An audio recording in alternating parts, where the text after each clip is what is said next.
Hey, what's going on everyone? Welcome back to another episode of Star Wars Coffee, the only source you need for the latest Star Wars news, leaks, official clips, trailers, behind the scenes, TV spots, and more. Standard Jedi mission protocol. While you're here, don't forget to like this video, subscribe to the channel, and turn on that bell notification so that you're always notified the second a new Star Wars video goes live. I want more. But with that out of the way, let's get into a galaxy far, far away and talk about today's video. Hey, what's going on everyone? In today's video, we are going to be taking a look at the Bad Batch episode 10 and 11 review. So we got Identity Crisis and Point of No Return last week, and with all of the Acolyte and Tales of the Jedi stuff, we are now just getting to the review. I'm finally getting to it.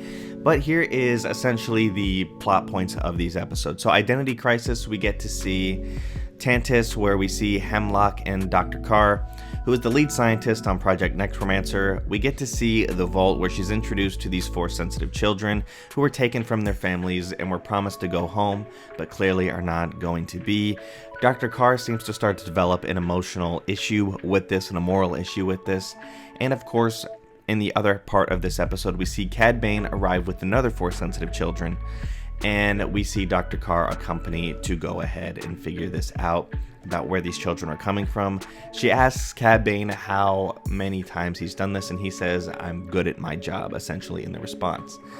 Following that one, we got to the Point of No Return, which was another good episode where we see Phee making a pit stop where the Imperial operative CX-2 sneaks aboard her ship and decrypts her navicomputer, and they fear for Omega's safety as the Bad Batch prepare to leave Pabu for good. However, the Empire and CX-2 arrive and they're unable to make their escape. The ship gets destroyed and Omega ends up surrendering. So that is essentially your quick synopsis of these episodes. So first of all, I will say that at first watch, I was kind of disappointed with these two episodes, but upon thinking about it over the last couple of days and seeing it, these are really good episodes, especially the Identity Crisis one, where we are simply seeing what goes on Tantis. This is super, super important for lore, for the way Dave Filoni is kind of patching things up from the sequel trilogy with Palpatine's return on cloning. And this directly correlates with that. So that's excellent to see.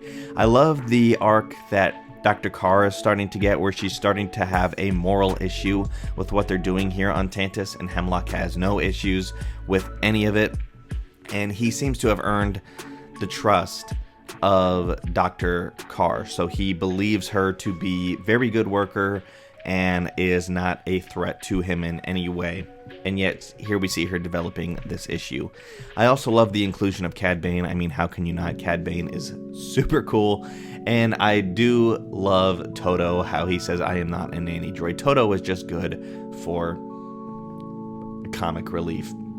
So it's very good to see that, and I thought that episode was terrific. And then the Point of No Return, which directly followed it, is also really shows Omega's growth as a character. We're seeing her understand what's going on, and we're seeing her make the decision as, kind of more of a leader rather than a follower in the group, where in the first couple of seasons, she was just going along with what the team did, not really voicing any input. And in this, we see she is deciding what's going on here. And this will be very interesting to see how this moves forward. Whereas we know that they're looking for Tantis to try and figure out how to get there, and Omega decides that their best shot is to go ahead and surrender and let them figure it out. Unfortunately, we see Crosshair miss his shot for the tracking, so that is a problem there. But I'm very interested to see how we're gonna remedy this on Wednesday, and I am just so much looking forward to the rest of the season. This whole season has been amazing. I love the Crosshair character development. I love the Omega character development. Everything is so good, and this is quickly rising up to be one of my favorite Star Wars series. So let me know what you guys thought about these two episodes in the comment section down below. Thank you guys for watching. Remember, may God bless you, and may the Force be with you always. Is it over already? Oh, man!